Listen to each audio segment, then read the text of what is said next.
آپ اس بات کی تصدیق کرتے کہ عثمان بن عفان غزوہ احد میں بھاگ گئے تھے؟ فرار جملہ فرار ہے. فرار وہی نا، عربی کا لفظ کو ترجمہ کیا کروں یار عربی کا لفظ میں بھاگ.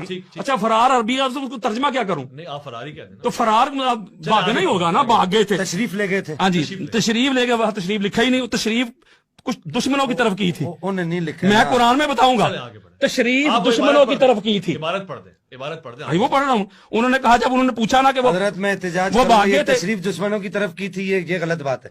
میں قرآن سے پڑھاتا ہوں. یار یہ کس کو کہہ رہے ہیں یار؟ یہ کیسا آدمی ہے یار؟ حضرت عمر فاروق تشریف دشمن نہیں. اویس بھائی آپ کہتے ہیں کہ آپ سنیے، میں آپ کو ایک بات بتاؤں، میں نے دونوں کے لیے دہرا دیا جملہ جو عبارت میں وہی استعمال کریں. فلا تولوہم الادبار، اپنی تشریف دشمن کی طرف نہ کیا کرو.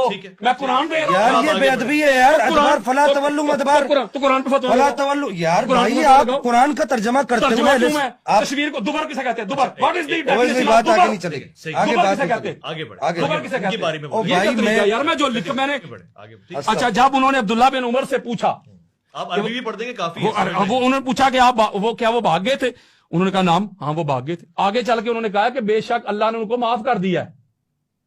اللہ نے ان کو، تو میں بھی کہہ رہا ہوں معاف کر دیا، لیکن انہوں نے تصدیق کر دیا کہ وہ واقعی بھاگے تھے. اور حضرت ہند بنت حزام ایک انصاریہ خاتون تھی، جب یہ افواہ پھیل گئی کہ احد میں حضور علیہ السلام شہید ہو گئے، سارے چھوڑ کے چلے گئے، وہ بیچاری ادھر سے آئی، وہ میدان کی طرف جا رہی تھی. یار لوگ میدان سے گھروں کی طرف جا رہے تھے. مجھے جملہ کہنے دیجیے، میں سیگا چینج کرنے لگا ہوں. میں یہ کہوں گا عورت آ رہا تھا، مرد جا رہی تھی. اب یہ ہے احد. حنین کا بھی سنا دوں، اللہ حنین کا بھی سنا دوں.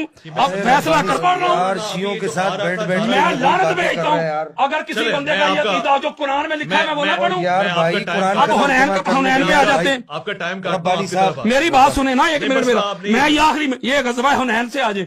غزوہ حنین کیوں نہیں؟ میں صحیح مسلم بخاری دینے لگا ہوں. یہ صحیح بخاری، یہ عورت آ رہا تھا، مرد جا رہی تھی. یار یہ کون سا اگر میں طریقہ ہے غلط یار؟ کہوں، اگر میں غلط یار کہوں، یہ صحیح بخاری دینے لگا ہوں. مرد جا رہی تھی، یہ کوئی صحیح اہل بخاری، سنت کی بولی ہے صحیح یار. بخاری. او بھائی یہ بولی تو شیعہ بھی میں نہیں بولتے صحیح یار. بخاری دے رہا ہوں. صحیح بخاری، صحیح بخاری آپ کے یہ سامنے بولی رکھنے تو لگا ہوں. شیعہ بھی نہیں بولتے میں صحیح یار. بخاری، یہ صحیح بولی تو شیعہ بھی نہیں بخاری، بولتے. صحیح بخاری سنیں. یہ ایک چھوٹی سی درخواست میری آخری روایت سن لینا. پہلے میری بات سنیں نا. بسم اللہ الرحمن الرحیم. مولانا صاحب کو آپ نے سن لیا ہے اور آپ نے اب محاسبہ کرنا ہے. آپ نے یہ سوچنا ہے، یہ دماغ کے اندر آپ نے یہ بات بٹھا کے دیکھنی ہے کہ حضرت صاحب اتنا عرصہ گزر گیا، سینکڑوں سال گزر گئے، اور وہ آج حضرت عثمان کی غلطیاں نکال رہے کہ وہ بھاگ گئے تھے.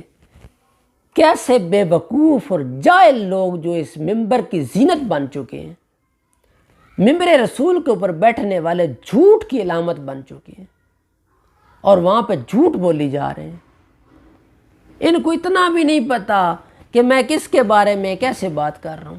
لیکن میں آپ کو ایک بات مشورہ دوں گا، اپنے علماء جو ہیں نا ان کو یہ مشورہ میں دینا چاہتا ہوں. شاید میرا مشورہ ٹھیک نہ ہو، لیکن میری طرف سے مشورہ یہی ہے کہ ایسے لوگوں کو دلیل نہیں دینی چاہیے، کیونکہ ان کے بارے میں ہمیں ان کی وکالت کرنے کی ضرورت ہی نہیں ہے. صحابہ اکرام کی وہ تو ان کی وکالت کرنے کی ہمیں ضرورت ہی نہیں ہے. کیوں؟ اس لیے ضرورت نہیں ہے کہ اللہ کا قرآن کہتا ہے، اللہ کہتا ہے کہ یہ میرا پیغمبر، یہ جماعت تیری ہے، یہ جماعت آپ کی ہے، اور لشکر میں رب کا ہے. جو لشکر ہی رب کا ہو، پھر ہمیں ضرورت ہی نہیں ہے کہ وہاں پہ ہم بیٹھ کے ان کو مولوی یاسین جیسے لوگوں کو ہم دلائل دیتے پھر جی لو جی مولانا صاحب یہ دلیل ہے، یہ دلیل ہے، جی حضرت عثمان کی یہ شان ہے، یہ شان ہے. ان کو ضرورت ہی نہیں ہوتی دلائل دینے کی، اس کو ضرورت ہی نہیں ہے بتانے کی. یہ وہ لوگ ہوتے ہیں، میں آپ کو بتا دوں، یہ وہ لوگ ہیں جن لوگوں کو ان کی ایک مجبوری ہوتی ہے. ایک ان کی مجبوری یہ ہوتی ہے، ان کو کوئی پوچھتا نہیں ہے. ان کی اپنی جماعت ہے، وہ بھی کوئی نہیں ان کو پوچھتے ہوں گے، ٹھیک ہے. لیکن میں افسوس سے یہ کہتا ہوں کہ اہل سنت والجماعت اپنے آپ کو بریلوی کہلانے والے، ان میں سے یہ کیوں پیدا ہوتے ہیں؟ یہ وہاں سے کیوں آتے ہیں؟ یہ وہاں سے کیوں نکلتے ہیں؟ یہ کیوں وہاں سے آ کے بکواس بازی کرتے ہیں؟ اصل میں ان کو کچھ پرابلم اور ہوتی ہے. پرابلم میں یہاں پہ کیمرے کے سامنے نہیں بتاؤں گا، وہ آپ خود سمجھ لیں. یا تو ان کو سبسکرائبر نہیں مل رہے ہوتے، یا ان کو ویوز نہیں مل رہے ہوتے، یا ان کو علاقے میں پوچھ کو نہیں رہا ہوتا. اور یہ کہتے ہیں چلیں جی کوئی تو موقع ملے نا، اللہ کے نبی کی جماعت کے اوپر اعتراض کرتے ہیں. کوئی نہ کوئی ایک روزانہ ایک نہ ایک بندہ اٹھا ہوتا ہے جی. کوئی کہتا ہے جی حضرت امیر معاویہ نے یہ کر دیا، کوئی کہتا ہے جی حضرت عمر نے یہ کر دیا. ادھر آج یہ اٹھا ہوا کہتا ہے عثمان بھاگ گیا تھا. اوہ بے وقوف انسان، کون بھاگ گیا تھا؟ کہتے بھاگ گئے تھے، غزوہ احد میں بھاگ گئے تھے. کیسی باتیں کرتے ہو مولانا صاحب؟ میں آپ کو ایک بات بتانا چاہتا ہوں، اگر عثمان بھاگنے والے ہوتے، اگر عثمان وہاں سے میدان چھوڑ کے بھاگنے والے ہوتے، 40 دن حضرت عثمان کا پانی بند نہ ہوتا، 40 دن حضرت عثمان کو اندر بند نہ کیا جاتا اور وہ اندر ہی بیٹھ کے کہہ دیتے کہ میں نے محمد کا ساتھ چھوڑ دیا ہے. ارے وہ تو اپنا گھر بار لٹانے کے لیے تیار تھے، تم کہتے ہو کہ وہ میدان چھوڑ کے بھاگ گئے تھے. کیسی باتیں کرتے ہو؟ اور وہ تو اپنے بیوی بچے مال جان اللہ کے محبوب پہ قربان کر دینے والے تھے.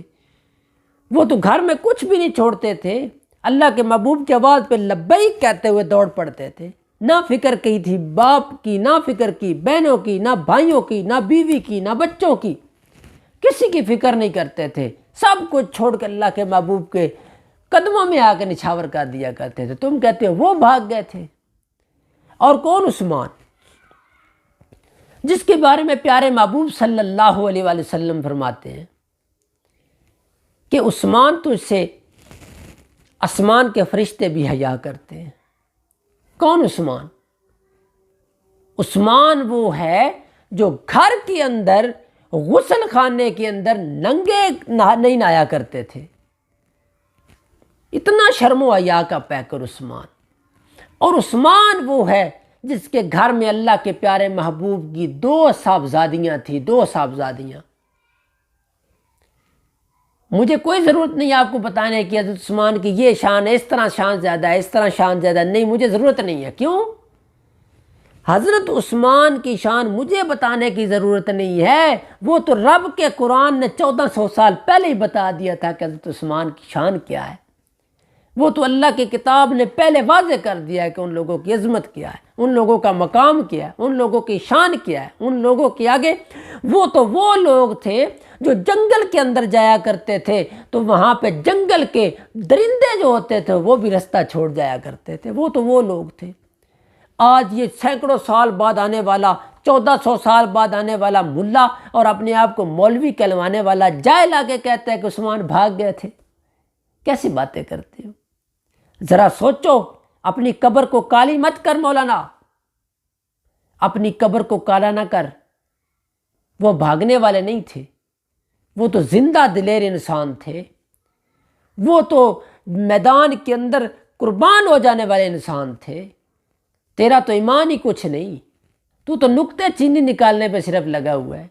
تجھے صرف یہی نظر آیا کہ حضرت عثمان جو تھے وہ بھاگ گئے تھے، بھاگ گئے تھے. یہ بار بار لفظ کا ترجمہ یہ کری جا رہا ہے. اور میں وہ جو اینکر ہے نا وہاں پہ بیٹھے ہوئے اویس بھائی، ان کو میں یہی کہوں گا کہ تم چلے ٹھیک ہے آپ اس کو لے کے آئے، اتنا بھی آپ، میں ایک آپ کو غلط نہیں کہتا، آپ اس کو لے آئے ہیں، ٹھیک ہے آپ لے کے آئے ہیں، اس کا موقف تو سامنے آ گیا نا. اس کا اندر جو تھا نا، اندر جو بغض ہوتا ہے نا صحابہ کرام کے بارے میں، اللہ کے محبوب کی جماعت کے بارے میں جو اندر بغض ہوتا ہے نا، وہ سامنے تو آ جاتا ہے نا، وہ سامنے تو آ گیا نا، پتہ تو چل گیا نا کہ یہ کیا ہے. یہ آپ نے ٹھیک کیا، غلط آپ نے نہیں کیا، آپ اس کو سامنے لے کے آئے. مجھے کوئی ضرورت نہیں ہے اس کو لعنت بھیجنے کی، مجھے کوئی ضرورت نہیں ہے اس کو دلائل دینے کی، مجھے کوئی ضرورت نہیں ہے اس کو بتانے کی کہ حضرت عثمان کی یہ شان ہے، مجھے کوئی ضرورت نہیں ہے اس کو بتانے کی. مجھے اس لیے ضرورت نہیں ہے کہ ان لوگوں کی گواہیاں تو اللہ کا قرآن پہلے دے چکا ہے، ان لوگوں کی گواہیاں تو رب کے قرآن نے پہلے دے دی ہے. مجھے کیا ضرورت ہے دینے کی؟ اللہ کے محبوب نے ان کا مقام بتا دی ہے، اللہ کے محبوب نے ان کی شان، عظمت، ان کی رفت سب کچھ بتا دی ہے. اور اللہ کے محبوب نے فرمایا کہ جنت میں ہر بندے کا ایک رفیق ہوگا، ہر نبی کا رفیق ہوگا، اور میں محمد کا رفیق عثمان ہوگا. لیکن میں ایک بات یہاں پہ بار بار یہی کہوں گا، یہ میں آپ کو نہیں بتا رہا، مولانا صاحب آپ کو نہیں بتا رہا، لیکن آپ کو مولانا تو نہیں کہنا چاہیے، کیونکہ مولانا وہ ہوتا ہے جو مولا کی بات کرتے ہیں. وہ بار بار کہتا ہے جی میں یہ دلائل دے رہا ہوں. یار دلائل دینے کی ضرورت نہیں ہے. ان لوگوں کے بارے میں تجھے دلائل کی ضرورت ہی نہیں ہے. تو ان لوگوں کے بارے میں دلائل دینے والا کون ہے؟ ان لوگوں کے بارے میں تو کون ہوتا ہے ان کی صفائیاں بیان کرنے والا یا ان کی برائیاں نکالنے والا، ان کے اندر سے نقطہ چینی نکالنے والا؟ تم کون ہوتے ہو اور میں کون ہوتا ہوں؟ ہمیں ضرورت نہیں ہے. وہ ہستیاں ان کی گواہیاں پہلے ہو چکی ہیں، ان کا پہلے ان کے تذکرے ہو چکے ہیں، ان کے جو ہے نا شان بیان ہو چکی ہیں. ہمیں ضرورت ہی نہیں ہے آپ کو دلائل دینے کی، ہمیں ضرورت ہی نہیں ہے آپ کو بتانے کی کہ ان کی عظمت یہ تھی، ان کی شان یہ تھی، ان کا مقام یہ تھا. ضرورت ہی نہیں ہے. اور میں خاص کر یہ جو ہمارے علماء ہیں نا اہل توحید، ان کو بھی میں یہی کہوں گا کہ یہ جو اس طرح کے لوگ ہوتے ہیں نا، جن کو شوخہ پن کی ضرورت ہوتی ہے، جن کو بس اپنے آپ کو اوپر لانے کی ضرورت ہوتی ہے کہ میرا نام آئے، میں بڑا ہوں، اس طرح کر کے سامنے آؤں، ایسے لوگوں کو یہ دلائل مت دو کہ حضرت عثمان کی ایسے شان ہے. ان کو دلائل مت دو کہ یہ صحابہ کرام کی عظمت ہے. ان کی عظمتیں جو ہے نا وہ رب نے پہلے بیان کر دی ہیں. وہ ہمیں ان کو دلائل دینے کی ضرورت ہی نہیں ہے، ہمیں ان کو بتانے کی ضرورت ہی نہیں ہے. لیکن میں ان کو یہی کہوں گا کہ سوچو پھر سوچو، لیکن بات کرنے سے پہلے سوچ ضرور لیا کرو. کس کے بارے میں بات کر رہے ہو، کیسے کر رہے ہو، کیوں کر رہے ہو. یہ جو بھاگنے والا لفظ ہے نا، مجھے اور تیری بات پر کسی پہ غصہ نہیں ہے، صرف جو بھاگنے والی بات ہے نا، یہ تو تیرے چہرے پہ سجتے ہی نہیں کہ بھاگنے والے تھے. وہ تو بھاگ ہی نہیں سکتے تھے، وہ تو نکلے ہی نہیں. بھاگنا ہوتا نا تو 40 سال کبھی بھی پانی بند نہ ہوتا، 40 دن پانی بند نہ ہوتا اگر بھاگنے والے ہوتے. اگر میدان چھوڑ کے دوڑ جاتے نا، میدان چھوڑ کے دوڑنے والے ہوتے نا، اللہ کے محبوب کبھی بھی اس کے لیے، حضرت عثمان کے لیے صحابہ کرام سے بیعت نہ لیتے. اگر بھاگنے والے ہوتے نا، 2 صاحبزادیاں کبھی بھی عثمان کے نکاح میں نہ دیتے. عثمان اگر میری 100 بھی بیٹیاں ہوتی تو یکے بعد دیگرے میں عثمان تیرے نکاح میں دیتا چلا جاتا. وہ عثمان ہے. اور عثمان، اس کی شان، اس کی عظمت، اس کا مقام یہ رب نے بیان کر دیا ہے، اللہ کے محبوب نے بیان کر دیا ہے. ہمیں ضرورت ہی نہیں ہے بیان کرنے کی. تو اس لیے ایسے لوگوں کی باتوں پہ غور مت دیا کریں، ایسے لوگوں کی باتیں سنا ہی نہ کریں. یہ بے وقوف ہے، پاگل ہے، ایسے سمجھو.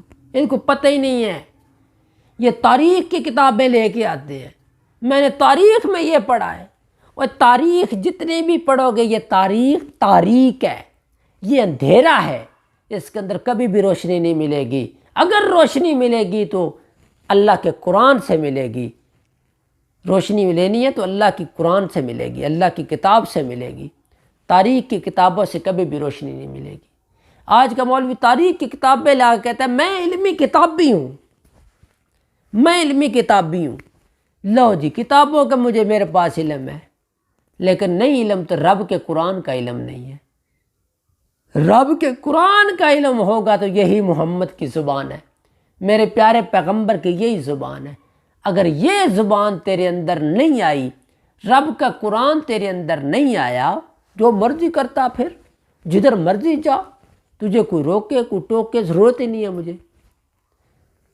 اگر کوئی تیرے پاس اگر بات ہے، اگر کوئی وجہ ہے، وہ وجہ سامنے لے آؤ. صحابہ اکرام کو سامنے نہ لاؤ، حضرت عثمان کو سامنے نہ لے آؤ. ٹھیک ہے، کوئی اور وجہ ہے تو وہ اپنی سامنے لے آؤ. جو آپ کو وجہ ہے وہ سامنے لے کے آئیں ذرا. ٹھیک ہے، دعاؤں میں یاد رکھیں. اللہ حافظ.